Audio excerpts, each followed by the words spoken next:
Welcome back दोस्तों, स्वागत है आप सबको मेरे नमस्कार। आज की वीडियो में हम जानेंगे कि बालों में सही तरीके से डर्मा रोलर और मिनोक्सिडिल इस्तेमाल करने का तरीका के बारे में। तो चलिए बिना समय गवाए वीडियो को आगे बढ़ाते हैं। मैं हूँ आपका फ्रेंड कल्पेश दियोरा और आप देख रहे अपना YouTube channel DRX Kalpesh Deora.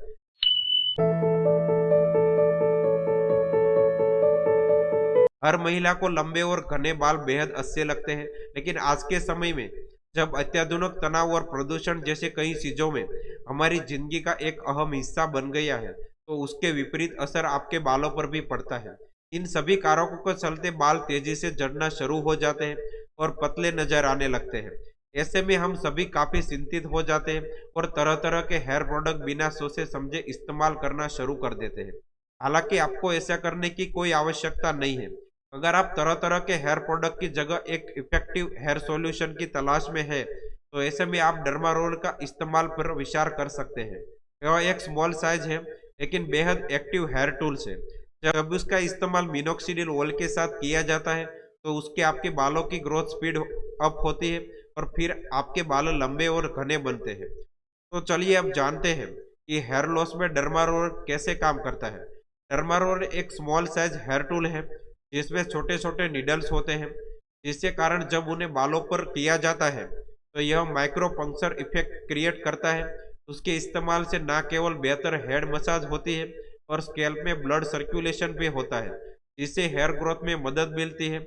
उसके अलावा अगर आप मिनोक्सिडिल ऑयल अप्लाई करने के बाद डर्मा रोलर का इस्तेमाल करते हैं तो उसमें मिनोक्सिडिल ऑयल सिर्फ बालों पर ही नहीं बल्कि स्कैल्प को भीतर तक अवशोषित होते हैं। उसके कारण भी हेयर फॉल कम होता है और हेयर ग्रोथ में मदद मिलती है।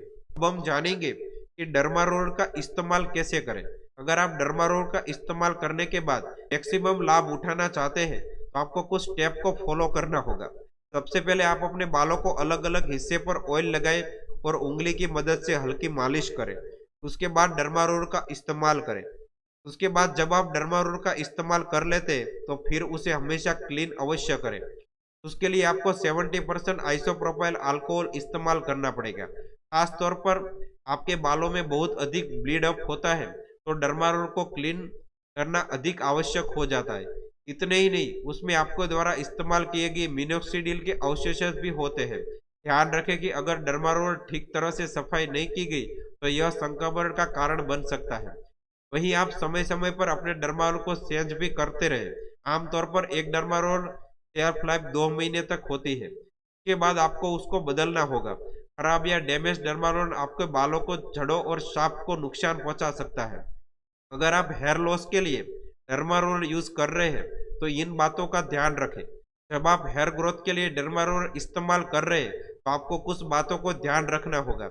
सबसे पहले तो आप डर्मा रोलर का इस्तेमाल करने के तुरंत बाद धूप में बाहर ना निकले, उससे आपका नुकसान हो सकता है। अगर आपको बाहर जाना ही है तो अपने सिर के कैप या हेड से कवर करने के बाद ही बाहर जाए।